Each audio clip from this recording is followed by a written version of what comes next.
앞서 2002호선 무인열차 운행에 대한 홍보 영상을 먼저 보셨는데요.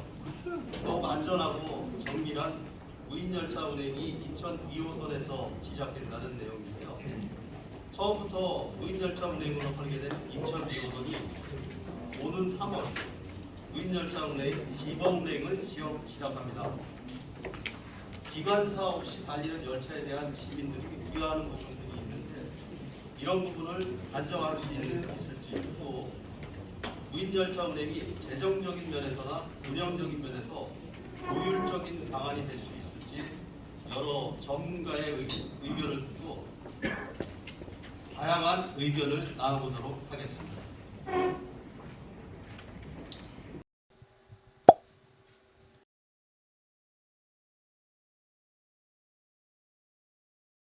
(2022년 3월 1일부터) 시범 운행을 시작합니다.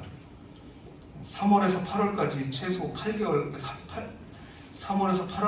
최소 6개월간 오전과 오후 출퇴근 러시아워 시간대에는 열차 승무원을 탑승하고 동시에 주요 역의 승강장을 집중 감시하는 근무 체계로 일의 상황 발생에 대비할 계획입니다.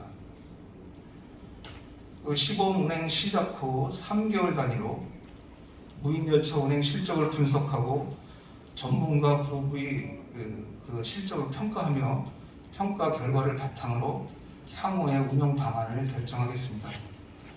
평가 결과가 안정적인 것으로 판단될 경우에는 9월 1일부터 서구청에서 5년간 상시 무인열차 운행을 시행할 예정입니다. 오늘 공청회를 통해 관계 전문가와 시민 의견을 경청하여 수렴하고 또 3월 무인열차 운행 시범 시행에 적극적으로 반영하겠습니다. 이상으로 인천 2호선 무인열차 운행 운영 계획 보고를 마치겠습니다. 감사합니다.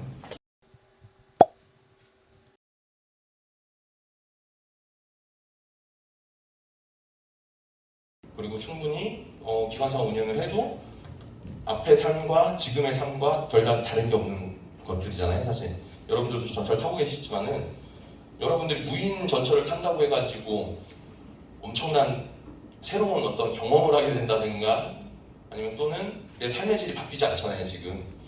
그러니까 그것 말고도 다른 부분들이 이것들이 모든 것들이 시민의 삶의 질과 연결되는 부분들인데 아직까지는 그것들에 대한 설명은 조금 부족하지 않을까. 그래서 그런 것들이 좀 완성됐을 때 그 다른 어떤 시민들도 승객들도 공감할 것 같다라는 이제 개인적인 생각이 있고요.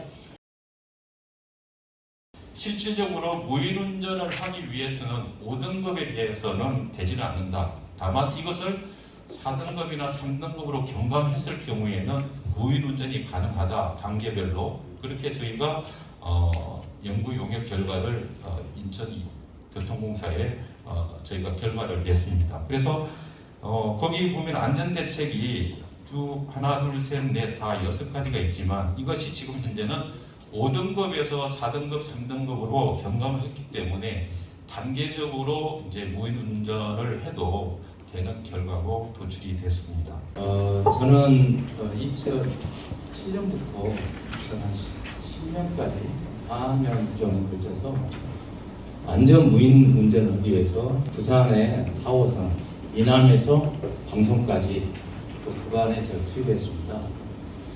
그 당시에 이제 그 여론은 학생들이라든지 시민단체들, 그다음에 그 산업 종사자들 이런 분들이 찬성보다는 반대를 많이 하셨습니다. 그렇지만 결론적으로 부산 4호선이 지금 잘 다니고 있습니다. 안전 무인운전으로. 그래서 수동운전, 반자동운전, 자동운전, 무인운전, 안전 무인운전 이렇게 되어 있습니다. 그래서 안전 무인운전을 하기 위해서는 시스템이 갖춰야 됩니다. 작년부터 지금 이런 내용을 보완하고 있고 들어보니까 보완이 된 줄 알고 있습니다. 그래서 시민들이 너무 걱정할 필요는 없다. 그리고 이런 건 제도적이나 기술적으로 이미 갖춰 있다. 말씀드리겠습니다. 감사합니다. 인천 2호선은 완전 유튜브 추진이 있으며 현재 지금 코로나 인력 상황이 혼란스러운 상태 속에서 충분한 가정 없이 무리하게 추진하는 우려를 표하며 상황을 객관적인 현실적인 판단을 부탁드립니다. 첫째, 코로나 변수에 생각하지 않고 진행하고 있습니다. 지금 여기는 코로나 확진자가 저축과 인하여 그날 땜빵 근무를 하고 있습니다. 신규 직원 35명이 무리한 인력 운영으로 여기서 1인 근무를 배치하여 근무하고 있습니다.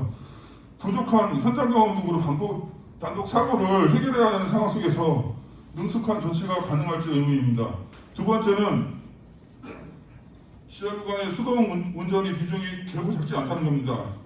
지금 현재 안정화 추세에 있지만은 현재 타고 있는 용역 직원들의 초동 조치가 잘 된 결과라고 봅니다. 저희는 지금 인천 2호선은 한 약 2km 정도의 승객 비상 대피로가 미설치 구간이 존재하고 있습니다. 비상 대피로가 없는 구간은 고객의 대피가 어려우며 1인 근무 중인 역근무자가 접근하기에는 최소 30분 이상이 발생할 것으로 생각됩니다. 또한 열차 내 출입문 개방 여부가 불가능하여 추가 피해가 발생할 것으로 생각됩니다. 저는 노동조합과 사측과 교통사 회사와 그리고 시민사회와 그리고 관련된 이용 시민들이 함께 안전 검증단을 먼저 운영을 해보는 것이 합리적이고 오히려 돌다리를 두들기고 가는 것이 아닐까 이런 생각을 한번 해봅니다. 국토부에서 이 결과에 따라가지고 3월달에 안전 시운전 시범 운영을 시작할 수 있을지 없을지에 대한 어떤 법적 근거가 마련되긴 하겠지만은 정책적으로 이제 교통사나 인천시에서 판단을 했을 때 조금 더 한번 두들겨 보고 시범 운영을 시작할 수 있는지에 대한 판단을 요청을 한번 해봅니다. 그리고 이제 주변에 있는 시민단체와 교통역사 관련된 단체들하고 이제 모니터링을 한번 해보니 부정적인 의견이 사실 많았습니다. 특히 이제 교통약자들에 대한 대책이 잘 세워지기 어렵다, 잘 안 보인다 이런 의견들이 많았어가지고 이런 보완점들도 충분히 논의 과정을 거치는 것이 시민들의 안전을 담보하는 것이 아닐까 이런 생각이 듭니다. 예, 이상 마치겠습니다. 승강장 안전보호벽은 화재 등 비상 상황이 발생했을 때 수동으로 열고 닫을 수 있어야 하는 겁니다. 하이디 법칙이라는 게 있습니다. 한 건의 중대 사고가 발생하기 전에는 작은 사고 29건 그리고 경미한 징후가 300건 존재한다는 겁니다. 이른바 1대 29대 300의 법칙인데요. 인천교통공사가 완전 무인운행을 공론화한 상황에서 안전보호벽처럼 무심코 지나칠 수 있는 위험 요소들을 방치하면 대형 사고에 직면할 수 있는 가능성도 높아집니다. 국내에서만 무인 경전철 운행 역사는 10년이 넘었습니다. 운행 중단을 비롯해서 각종 사고에 대한 데이터도 어느 정도 쌓였을 기간입니다. 완전 무인 운행에서 발생할 수 있는 사고들은 더 이상 돌발 변수만이 아닙니다. 지난 기간 시행착오로 어느 정도는 예측 가능한 상수가 됐습니다. 사고가 일어나기 전에 나타나는 징후와 전조들에 대해서만큼은 확실한 대비가 필요하다고 봅니다. 감사합니다.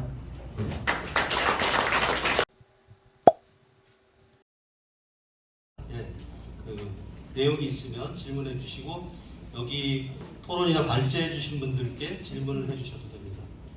인천 2호선 같은 경우는 설계 때부터 UTO로 설계가 됐다고 얘기했습니다. 근데 안전사고 때문에 DTO로 전환이 됐죠. 한분이 추진단장님한테 좀 물어보겠습니다. 개통 이후에 어떤 시스템이 정확히 어떤 분야에서 어떤 문제가 생겨서 UTO가 왜 안 됐는지 어떤 점 문제가 생겼는지 한 말씀 부탁드리겠습니다.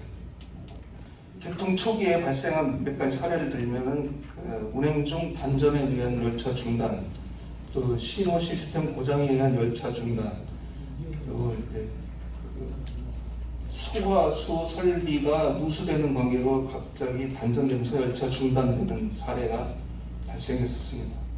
이런 상황에서는 복구를 하기 위해서는 상당한 시간이 오래 걸리고 그렇게 되는 알기 때문에 그 시운전 이후에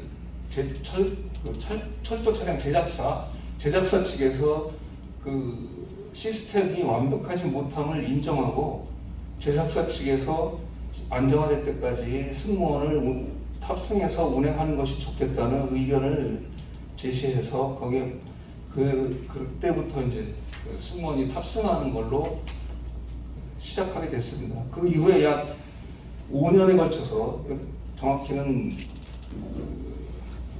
안정화 구축을 했던 기간이 있는데요. 개통 이후에 안전화 추진 백서를 통해서 이게 나타난 게 있는데, 이런 안전화 추진 과정을 통해서 안정성을 확보하게 됐습니다. 그래서 이제 승무원이 내리는 것에 대한 검토를 하고 시행하려고 하고 있습니다.